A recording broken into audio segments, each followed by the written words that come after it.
Well, collectors, you all hopefully saw the video that we made yesterday.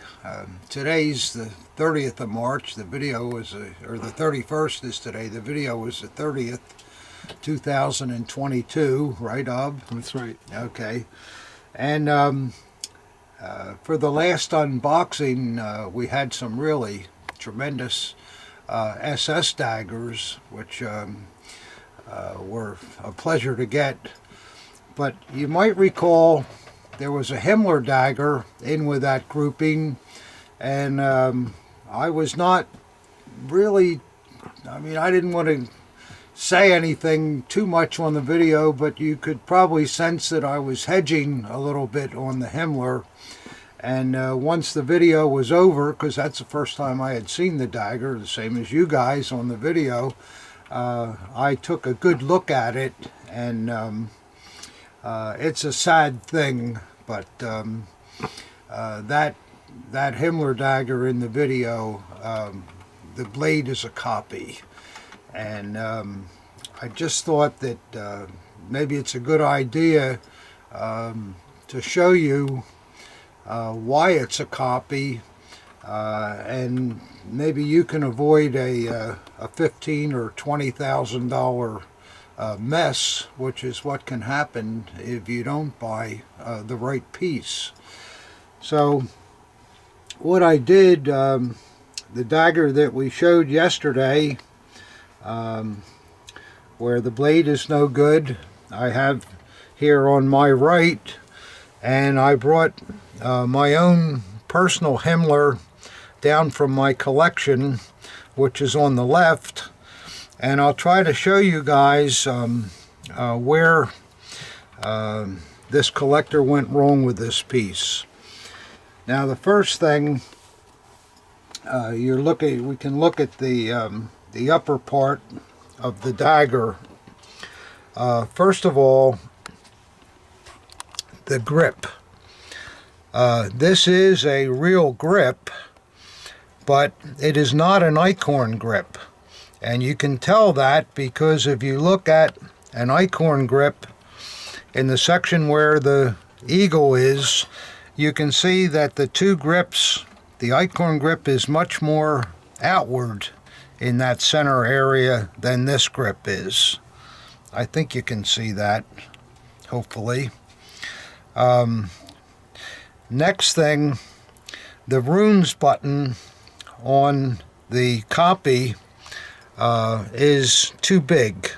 It appears to be a replacement and probably not a good button. If you look at the button on the original Himmler dagger, I think you can see it's pretty obvious that they're not the correct button for a Himmler dagger. And then staying with the hilt, all Himmler daggers were made by the Carl Eichhorn firm, and they had Eichhorn crossguards, of course. Eichhorn made their own in-house crossguards, and they'll be marked HE inside, or AW. They did use AWs once in a while.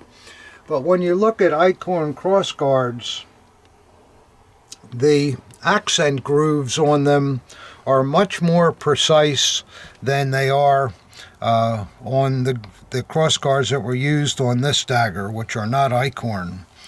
I think if I hold this up and hold mine up, can you see how the original HE guards, how precise they are on the accent grooves? Very, very important stuff there. You want to see that. And then lastly, on most Himmlers, but not all Himmlers, but most of them, the originals, not all of them though, will have an inspection number on the lower crossguard. On this example from my personal collection, it's stamp number 3. You'll see either any number from 0 to 9, and they were just inspection marks, and when there is no mark on it, which sometimes happens, maybe the inspector went to lunch. And the dagger that's not good has no inspection mark. So that's kind of what you want to look for on the hilts. Also, most Himmlers, almost all of them, will have the high-necked eagle in the grip. See how the neck goes way up on that eagle? That's what we normally see on Himmler daggers. Not all the time, but normally. This one has a eagle that's not the correct high-necked one. It's formed a little differently. Okay, now when we look at the blades on the correct Himmler, you will see that the SS motto is very crisp. It's very, very crisp. And if you compare it to the other motto, you'll see that the letters just look a little bit too big and they're not as crisp, and the background in them is not the way they should be. On the original blade, see how it's like a frosted black background? See how that's in there? This is kind of just not nearly as precise. Can you see the difference in how those letters are much better formed on the original Himmler? I hope you can, because that's important stuff. And then when we turn it over and look at the motto on the copy,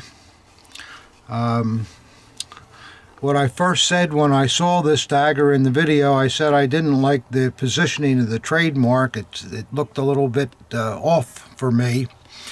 And if you look at the two trademarks, they're supposed to be both the same trademark.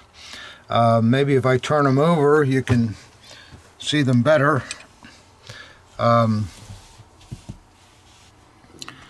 original one, this is the copy. The original one is here. Notice again that it's not as well formed. It's not as low on the blade as the original one. And then you have the same problems with the etching of the inscription as we did on the motto. If we look at them together, the original being here, again, see how crisp this original is, and see how the copy is kind of failing. The letters are not exactly formed the same way, and they're too fat. And you also have a grain in the blade in the copy that's not proper. There's no real cross grain. It's just kind of a polished surface, whereas the original will have the cross grain in it. So I hope you can see those differences. And now I'll show you the last thing that's the fine. Well, maybe before I get to the insides of the dagger, the scabbard that was used with the copy, there's nothing wrong with this scabbard except that it's not an Eichhorn scabbard. Eichhorn scabbards with Himmlers most of the time will have a more yellowy look than we normally see.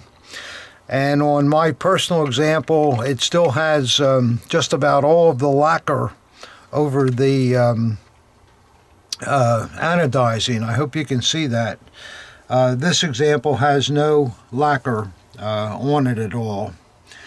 And another thing that's worth noting, original Himmler daggers, the hanger will never be the snout nose like this. They did not use that on original Himmlers. The original hanger will be a conventional style shape snap clip, and it will be unmarked on the back. Now, sure, over the years, maybe some people have changed a hanger on a Himmler, or there wasn't one to begin with, and they just found one that they could use. But that's important too. All these little tiny things are so important when you're talking about a $20,000 dagger. So, all right, that being said, I'm going to show you the inside here, which also tells a big story. I'm not going to take mine apart because mine has never been apart. I want to leave it intact. But we'll look at this.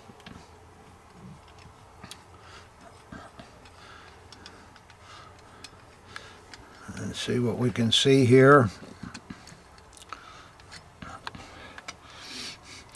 You look at the cross guards, and first of all, you don't see the acorn marks that would be normally on the cross guards.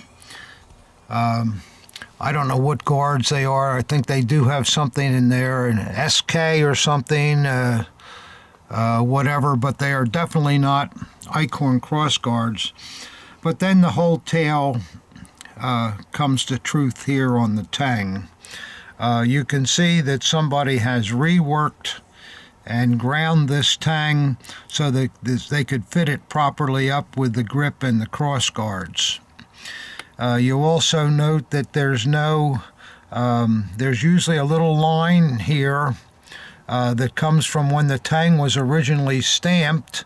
That's all been ground off of here, actually on both sides. So you know right away that somebody has reworked that blade to properly fit the grip and the cross guard. The grip itself looks all right except for the replacement runes button. So I hope you can see that. Original tangs just don't look like that. I mean, you can see where somebody has been playing around with that. So that's what you want to look for, the real versus the not so real. And what they do when they use all real fittings like this one is, and nice fittings too, and then put that fake blade in there, it's pretty easy. If you don't really take a look at everything, you can get yourself into trouble. So I just thought we could do this, and maybe it'll save some of you some money or some aggravation. You just don't want to. You just don't want that to happen to you. If it does, well, I guess we all make mistakes, and paying for the mistakes sometimes is part of the hobby too. But try not to get discouraged and just move on from it if you can. So I hope that was good, and I hope you'll learn something from it. And again, if I can help you with anything, I'm here. Thanks a lot.